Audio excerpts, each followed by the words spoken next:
Isinulong ngayon ni Senator Bam Aquino ang pagtapya sa 12% value-added tax o VAT para bigyan ng ginhawa ang mga manggagawa at middle class. Kaugnay nito, inihain ni Senator Aquino ang Senate Bill No. 2047 na layong amyendahan ang National Internal Revenue Code upang maibaba ang VAT mula 12% ay gagawin na lamang itong 10%. Kapag naaprubahan, asahan umano ang pagbaba ng presyo ng mga bilihin na patuloy na sumisirit dahil sa tensyon sa Middle East. Bagamat napundirya ng krisis ang transport sector at iba pang umaasa sa produktong petrolyo, dapat din umanong isaalang-alang ang kalagayan ng mga manggagawa at middle class na apektado rin. Yung transport sector, yun yung talagang natatamaan. The second are agricultural workers, farmers and fishermen. Kasi alam natin, kung kulang yung tulong sa kanila, either bababa yung production and nakakabahala.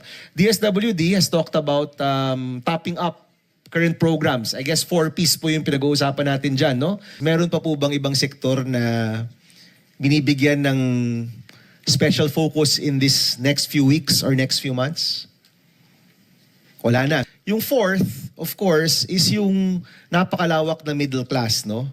Kung aabot nga to ng isa pang taon, 6 months to 1 year pa ito, anong tulong ang pwede nating ibigay sa mga kababayan natin apart from the specific sectors? Idinitalye pa ng senador ang malaking epekto nito sa working class. Aniya, kahit may regular na kita, apektado pa rin sila sa taas ng presyo ng mga bilihin. This crisis is affecting so many of our countrymen. We also need something sweeping.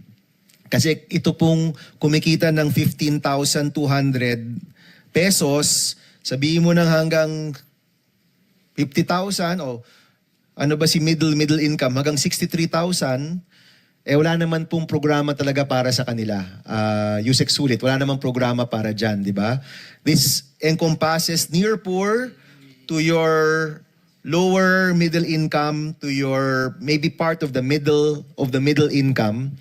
Sila rin po talagang nangangailangan rin ng tulong. Now, ang 2% na bawas sa value-added tax ay dinisenyo para lumikha umano ng ripple effect sa buong ekonomiya mula sa mga groceries, pamasahe at kuryente. Layon din itong maging matatag ang spending o buying power ng mga consumer. Ilan sa mga benepisyong inaasahan sa Senate Bill 2047 ay ang mas mababang presyo ng fuel pump prices na kasalukuyang may mahigit 20% tax burden na VAT at excise tax. May long-term effect din ito sa paggastos ng pamilya dahil hindi lamang ito one-time subsidy. Dahil sa krisis, nakatutok umano ngayon si Senator Bam Aquino sa mga